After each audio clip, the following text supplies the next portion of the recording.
What the hell is this thing? Hell yeah. How we doing, Barnhammer? Woo! Yeah. I would never call myself Hot Jeff. That's so absurd. Although I did play Sexy Firefighter #2 on Acting Good. Yeah.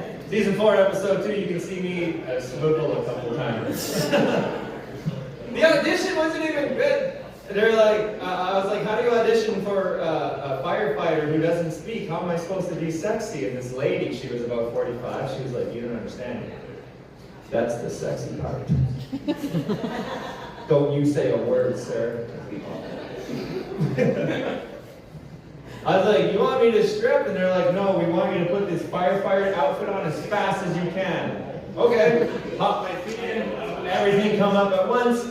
3 seconds, they're like, you got the part. I'm like, what was sexy about that? They're like, no, do the opposite. What? Take it off really fast? Or no, take it off really, really slowly. And while you're doing that, if you can act like a bee's chasing you, and then that was my scene in the show. Sexy Firefighter #2, y'all.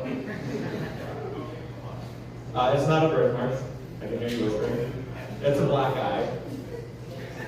What bird? I had a black eye. It wasn't a cool story, but it led to a cool story. I was cleaning up my work truck, and my friend grabbed an 8-foot level and just, for whatever reason, pulled it as hard as he could, and it smashed me in the face. Not a big deal. Swelled up a little bit, got really black. The next day, I was going to Kauai Crepe, because I like being happy.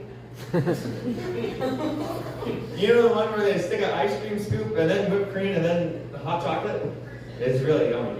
I was coming out of there and this guy, he stopped me and he's like, hey sir, you got a black eye. And I was like, I know. Did you not think that I knew? And this guy's like, hi, yeah, fuck you. I was like, dude, what? So I looked at his friend because there was 2 of them. I'm like, sir, what's your friend's problem? He's like, keep walking, pussy. I'm holding my ice cream, it's dripping on my wrist. I'm like, sir, if you can stop. But no, they swore at me a bit. I'm like, is this how you guys get your jollies? Like, go to hell, right? Like, I'm leaving. So I go to leave this way. I didn't know there was a 3rd friend. She was waiting. She was waiting. She body checked me back into the group. I'm like, oh, damn it. And then these guys flanked. Now I'm surrounded with my back to a brick wall in Osborne Village about to get jumped. I felt 17 again. I was like, dude, the world's healing. It was beautiful. I managed to escape because they were just drunk dudes, right? Just starting stuff. And as I backed up, I pulled out my phone, and this lady just charged me. She's like, you're not going to say nothing to my man. I pull up my phone, it's to my ear, and the other guys are like, call your boys! Call them, get them down, and we'll take you all on! And I was like, my boys? I called the cops. I'm an adult, I'm 34. I'm going to get into a fight in Osborne Village on a Monday? And this entire time, ice cream is dripping down my wrist. You guys will be sorry when they get here. Real sorry. No, they started calling me, all sorts of names as they ran away, and they're like, oh, you're a coward for calling the cops. And I realized the police have been on hold for about a minute. So I'm like, oh, hello? And they're like, yeah, was there an assault, sir? I'm like, yeah, I just got beat up. They kicked me, they spit in my face, they shoved me, they threatened me, it was a whole ordeal. I just realized I didn't get a good look at them. But I was leaving a comedy show, and one of the other comics, he was an autistic fella. He comes out of a car. Turns out he was there the entire time. Didn't help me once. He's like, give me the phone. So I hand him the phone, and he's like, the woman was 5'11" and a half inch with a white t-shirt, gray sweater, and blue shirt on the blue jeans. Medium length hair, burgundy. Yeah. I'm just saying, if you guys ever get jumped, keep an autistic friend around. It's incredible. Yeah, man. Make eye contact with me, sir.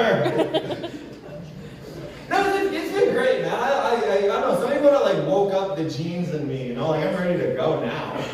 Just don't fight me when I'm eating ice cream.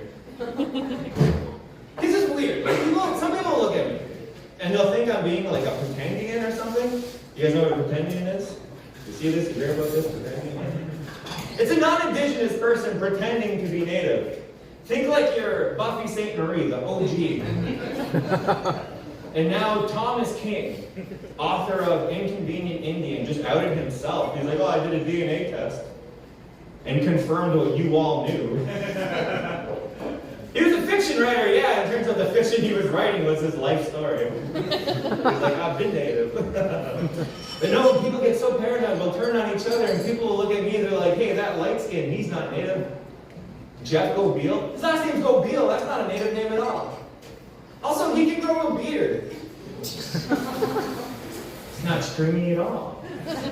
I constantly got to tell people, guys, I am native, proudly from Manitoba. Housing. Manitoba housing success story. Anyone else here grew up on welfare, maybe? Hell yeah. You live there? I don't know why you're being so specific. So you weren't a success story. Maybe she doesn't know what a Manitoba housing success story is. It just means that I lived older than 22. I hear when I reach 40, Bob Canute's gonna hug me. He'll be like, my young Nietzsche, you made it. It'll be over soon. He'll pull out a bottle of Alberta Pure. Still hanging out at the LC. I've been sober for like 3 years now. LC to me, thank you so much. LC to me means like Little Caesars. Tell my boys, I'm like, I got a box from the LC. They're like, is it hot and ready? I'm like, yeah. No, I've been kind of going through it though. Like, I don't know if this identity crisis is real in me. Maybe I'm just making it all up. I struggle sometimes.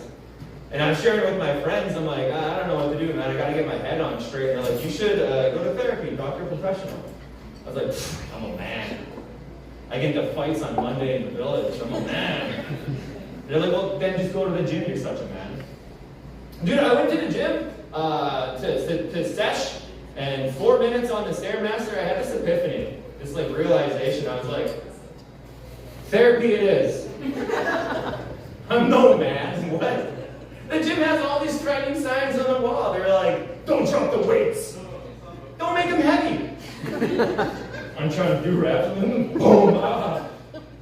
One guy was telling me, he's like, did you know, your third set, that's your fatigue set, that's when you build muscle. I'm like, dude, I walked here. I'm already fatigued, man.